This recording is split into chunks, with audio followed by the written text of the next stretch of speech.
Hey everyone, welcome to today's research seminar. Our speaker today is Protocol Labs researcher Sarah Azouvi. Sarah is becoming a regular in our research seminar series. She has previous talks on tools for game theoretic models of security for cryptocurrencies and Winkle, a decentralized checkpointing for proof of stake systems. So if you haven't seen those talks, you can find them in our playlist. Her talk today is on private attacks in longest chain proof of stake protocols with single secret leader elections. Sarah, welcome back. The virtual floor is yours. Thank you. So this work is joint work with Daniele Capelletti from Politecnico di Torino, and it will appear in the proceedings of AFT 21.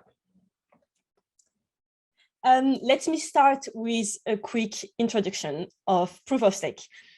Proof of stake is a more efficient alternative to proof of work.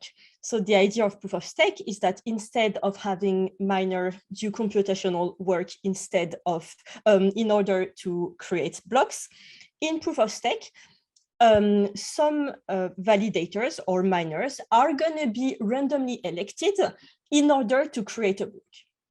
In this work, we consider a longest chain protocol, which is quite standard in proof of stake. So what it means is that whenever someone has the right to create a block, they will append their block on top of the longest chain. So to start with, just to introduce our model, we're going to consider that there exists a random beacon. So what is a random beacon? A random beacon is a service that is going to emit random numbers periodically. So people in this call are probably familiar with DRAMs because this is what Filecoin is using. But for other people who are not familiar with DRAMs, just imagine some kind of like random oracle or ideal functionality that will just emit one random beacon at each round. Here on the slide, we call them R0, R1, etc. So what we will have in our proof of stake protocol is that we will have a leader election that's going to take the random beacon, Ri, as input, and that's going to return one validator, one miner, that's going to be elected to create a block. So in this case, Alice, in round I, Alice is elected to create a block, so she can create her block and append it at the end of the blockchain. Because we are in a proof of stake setting, miners are going to be elected proportionally to their stake, but again, for the sake of this paper, we just assume that one participant has 1 unit of stake, just to make this easier. So most of the leader election protocols that have been presented for proof of stake system, they are probabilistic.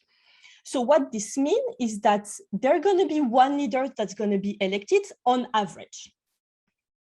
So it could be the case that we have one leader that is elected, Alice, but also it could be the case in some rounds that both Alice and Bob are elected leaders, or even maybe more users will be elected leader. Something else that could be possible is that in some rounds, no one will be elected leader. So we have one leader on expectation, but really in every round, we could have from 0 to all the leaders elected.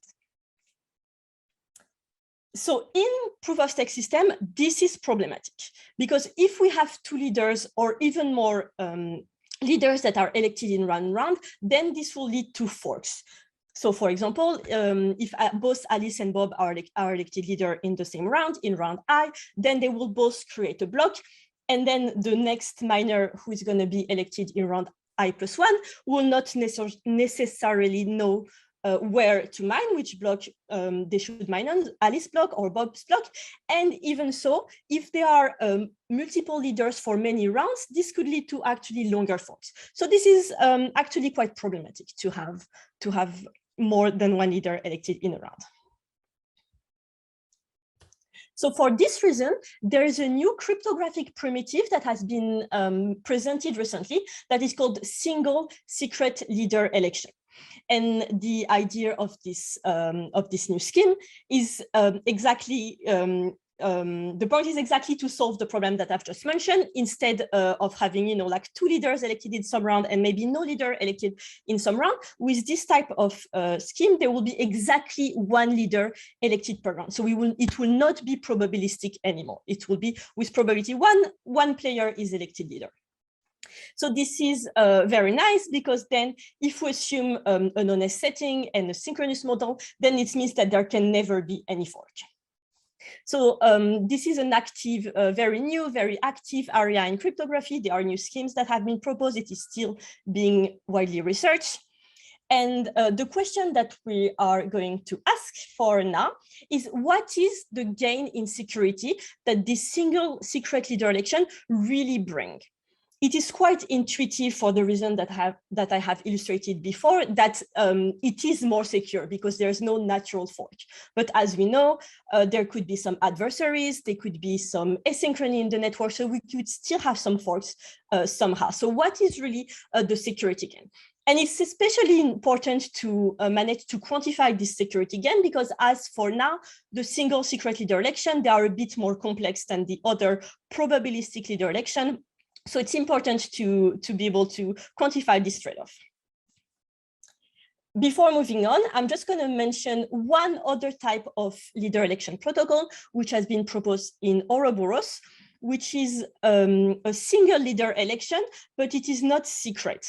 The secrecy property is actually very important in proof of stake, because otherwise we could have some DDoS attack against leader. So that's why we don't really consider this model, because it is suboptimal in terms of security. So in our analysis, we focus on the single secret leader election and probabilistic leader election. We don't really consider the leader election that has been proposed in Ouroboros. Okay, so next, let me explain what are private attacks, even though I'm sure some people are familiar with them, just to be sure we are all on the same page. Private attack is really like the most basic, most natural, let's say, attack in blockchains in general. What's going to happen is that the adversary is going to fork the chain and then create an alternative chain and not contribute blocks to the honest chain. So what happens is that we have 2 chains that are growing separately, the honest chain and the adversarial chain. And the honest players are not allowed of the adversarial chain. And the aim of this attack, which is standard in blockchains, is to have a chain that is for the adversary to have a chain that is at least as long as the honest chain. Again, because we are in a longest chain protocol, if the adversary creates a chain that is as long as the honest chain, then it means that the honest chain has to be abandoned. So that's a very serious attack.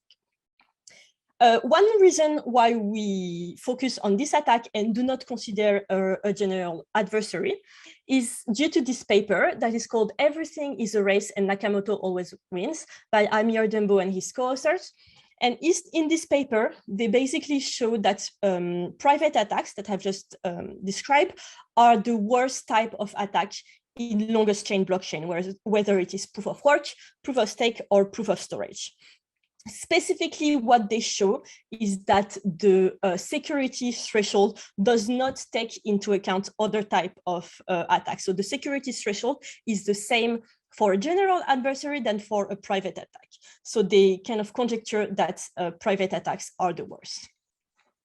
But this is still quite limiting, but something also to note to justify this limitation, this assumption that we make of considering only private attacks and not a general adversary, is because every analysis that has been done on proof of stake longest chain blockchain does not provide a closed form solution when they consider general adversary. Usually what they provide is like security bounds that are based on Chebyshevs, but in our case, we are interested in computing in quantifying the exact security gain of using single secret leader election compared to probabilistic leader election. So if we have 2 bounds, this doesn't really say anything, because the true security could be like further away than the bounds. So it's really like not very useful to have bounds for a comparison. So that's why we decided to reduce ourselves to private attacks such that we can nicely compute some closed-forward solution for the attack, for the security, and then meaningfully compare single secret leader election with probabilistic leader election. Sarah, this is Marco. One question. What are the rules, by the way? So, shall we interrupt or wait for the end? What would you prefer? I'm fine with you interrupting. It's completely up to you. Okay, so private attacks are now superset probably of long-range attacks, or okay, how would we define them precisely?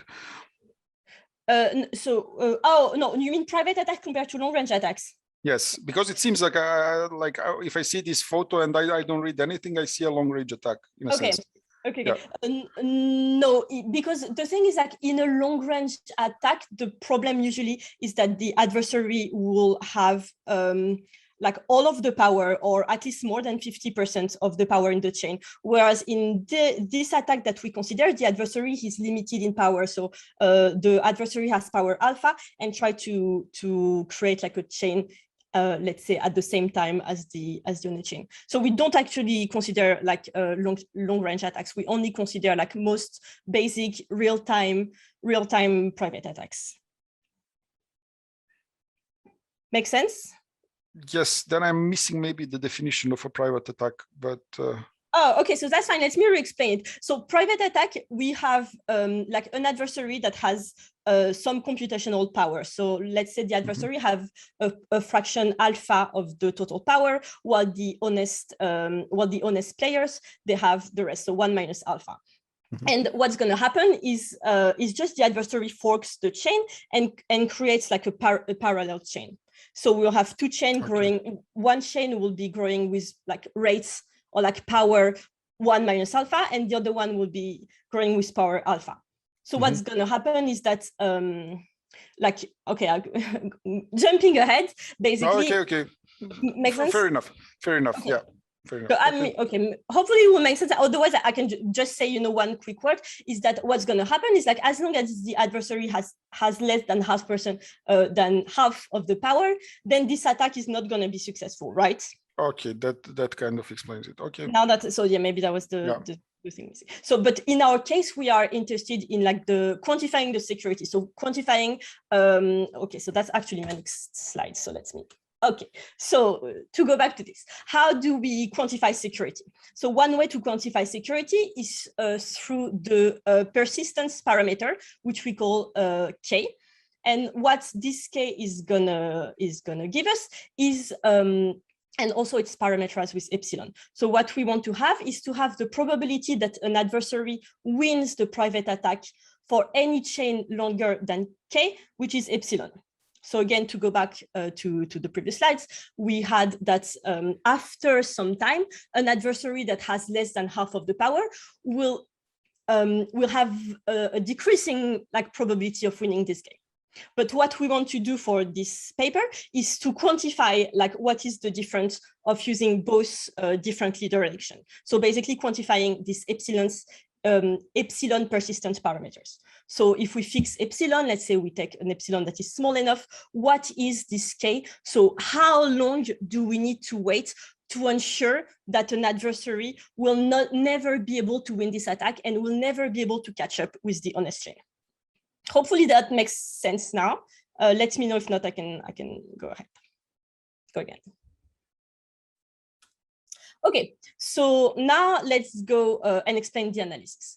So what we're going to do is like we're going to define some variable that we call the gap that was actually already defined in some other work that we were inspired by. And the gap is going to be the difference between the length of the adversarial chain and the honest chain. So intuitively, it's very easy to see that the adversary will win the private attack only if the gap is positive, right? Because it means that the adversarial chain is longer than the honest chain. So we consider an adversary with power alpha. So as we've just talked about with Marco, it's clear that if alpha is more than 1/2, then the adversary will always win this game after some point. Whereas if alpha is less than 1/2, then there exists some time after which the honest player will always win the game.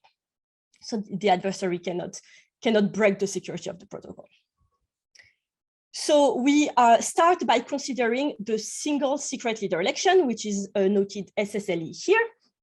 And what we're going to do, what we're going to observe is that the gap of the adversary in the case of SSLE, so single secret leader election, is just a random walk that's increased by +1 with probability alpha and -1 with probability 1 minus alpha.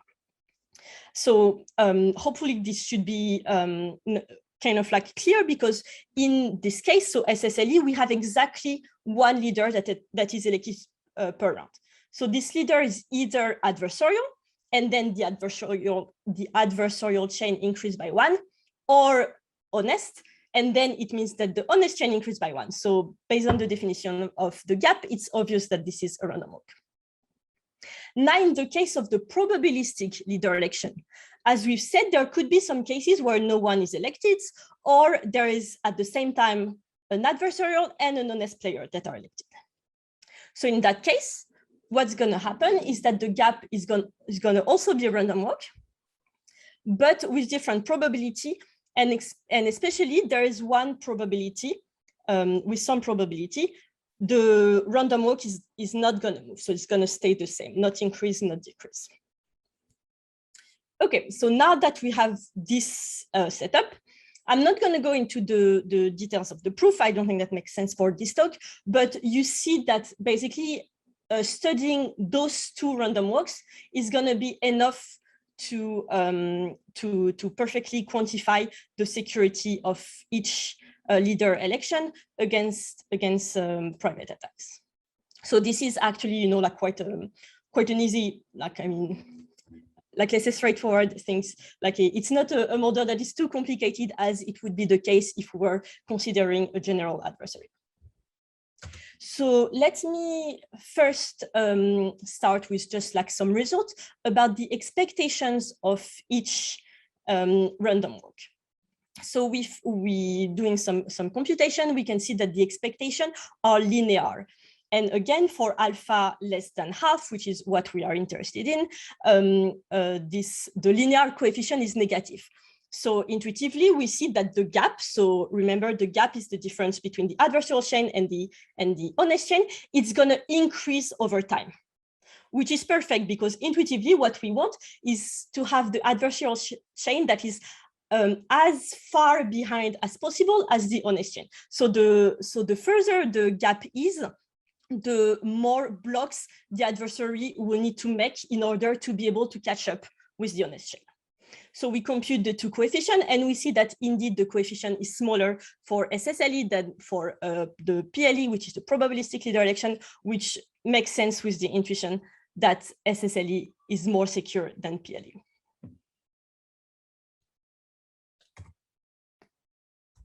Okay, so next, again, not going to go into the details of the proof, but we can compute what is the actual probability of the adversary winning the game for a certain length.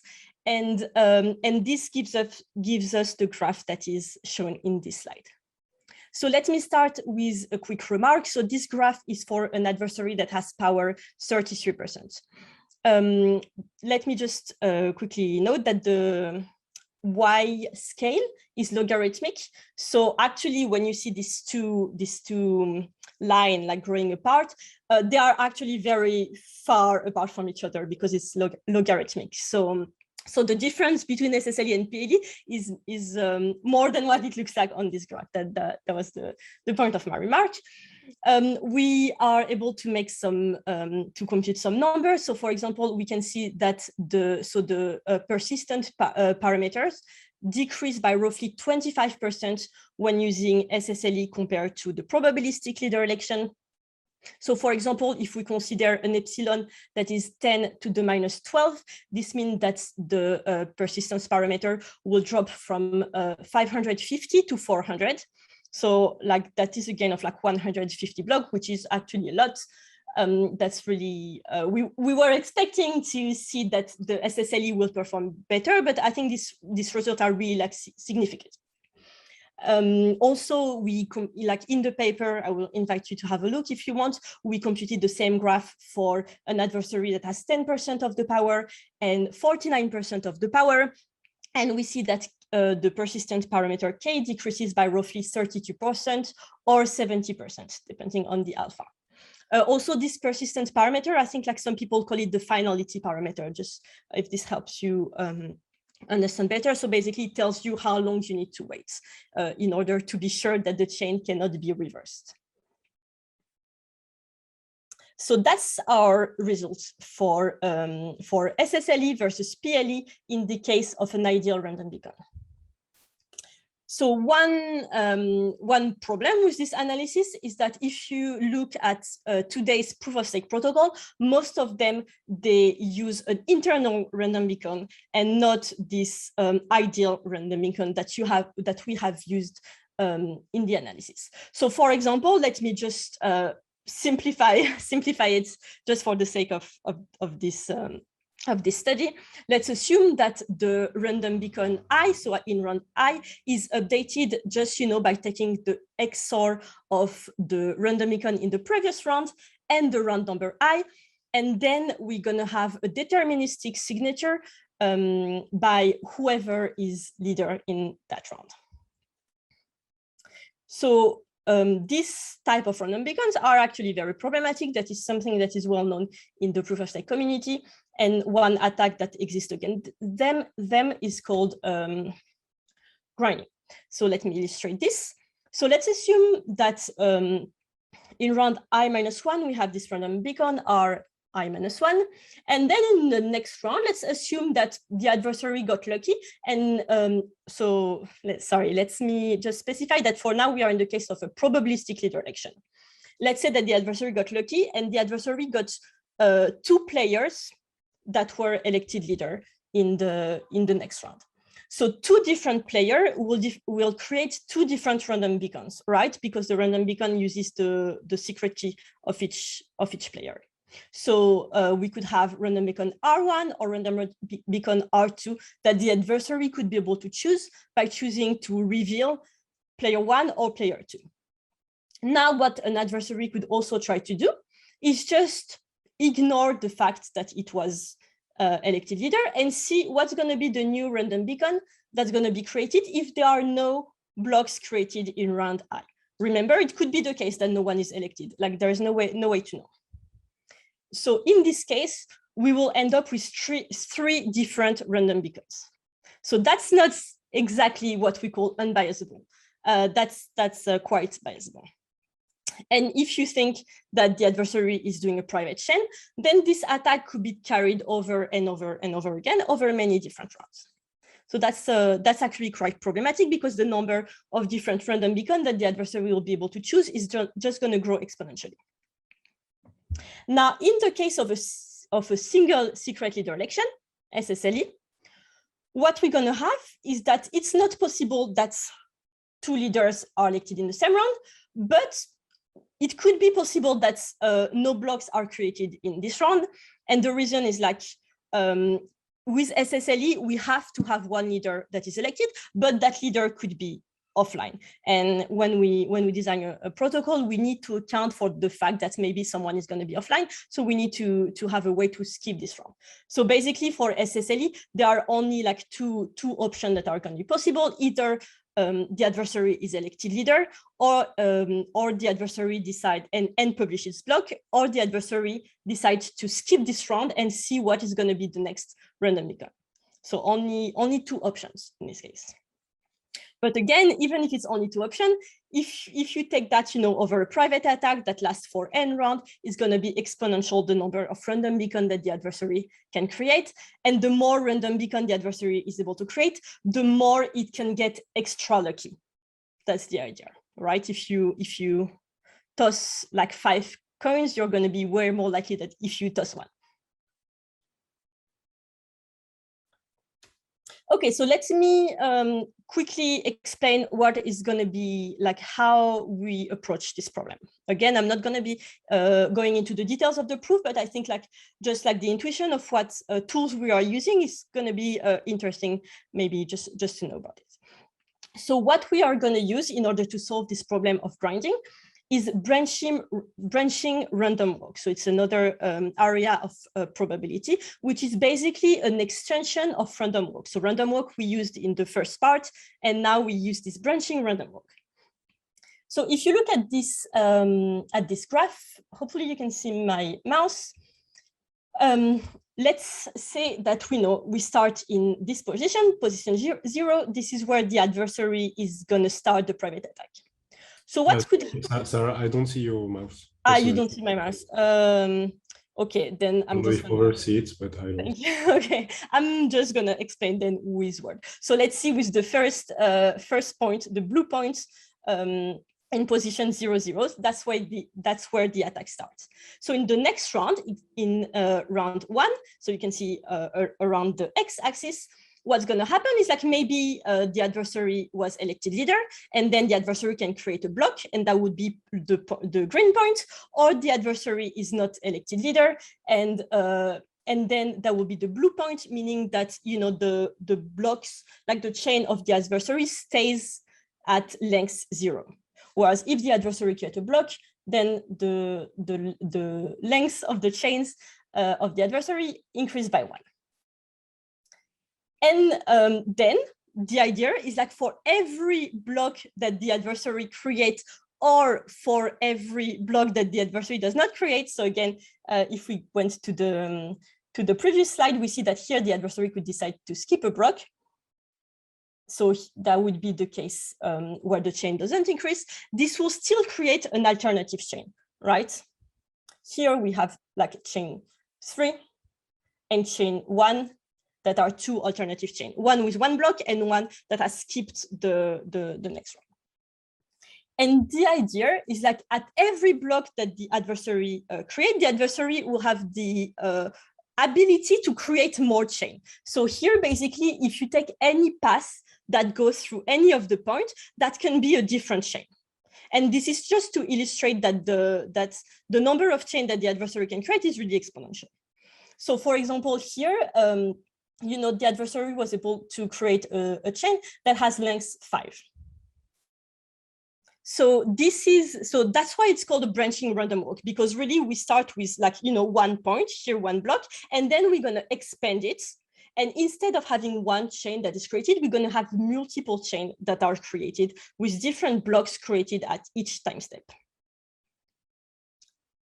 Okay, so let me now talk about the security of this.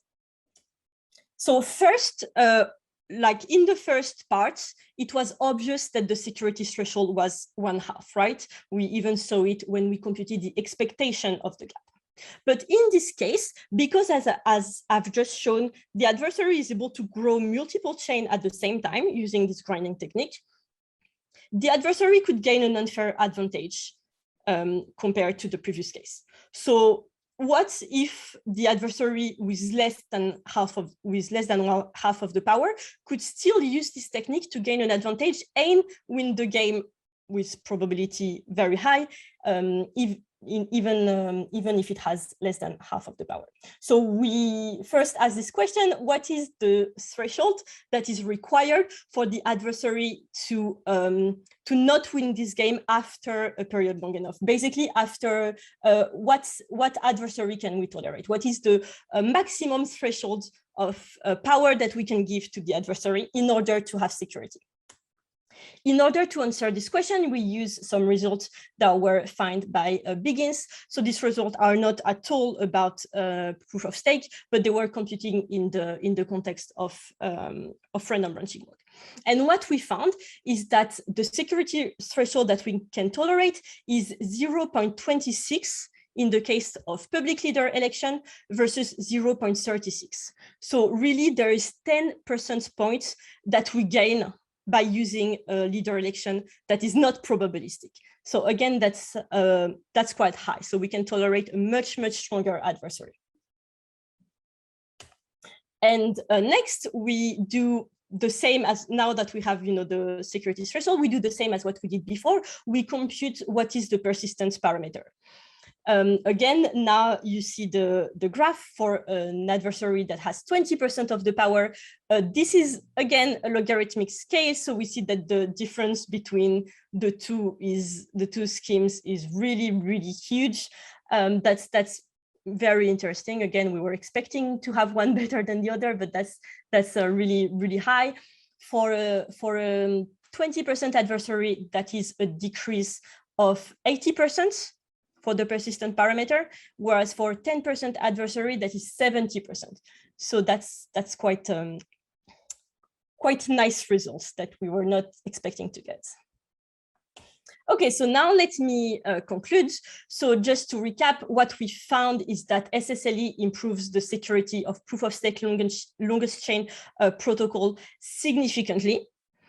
So this is important to know and to quantify so that we can trade off what is the gain compared to having an increased complexity, because as I've said in the beginning, usually they are more complex to implement than probabilistic leader election. In this work, we made some simplifying assumption in order to be able to get results. But in future work, we could see if we could relax this assumption. What would be interesting would be to consider an asynchronous model and not a synchronous as we have considered, and also consider a more general adversary and not limit ourselves to this private attack. Thank you. Well, thanks for joining, everyone. If you do have any suggestions for a future speaker, or if you want to speak yourself on your own research, please email us, research@protocol.ai. If you're watching on YouTube, please remember to like and subscribe and share this video. In general, we have these research talks once a week. If you would like to be on the mailing list to receive monthly talk announcement emails, you can join our mailing list in the footer at research.protocol.ai, or see a link that I will drop in the description of this video. Sarah, thank you so much. It's great to have you. Everyone else, please join us next time.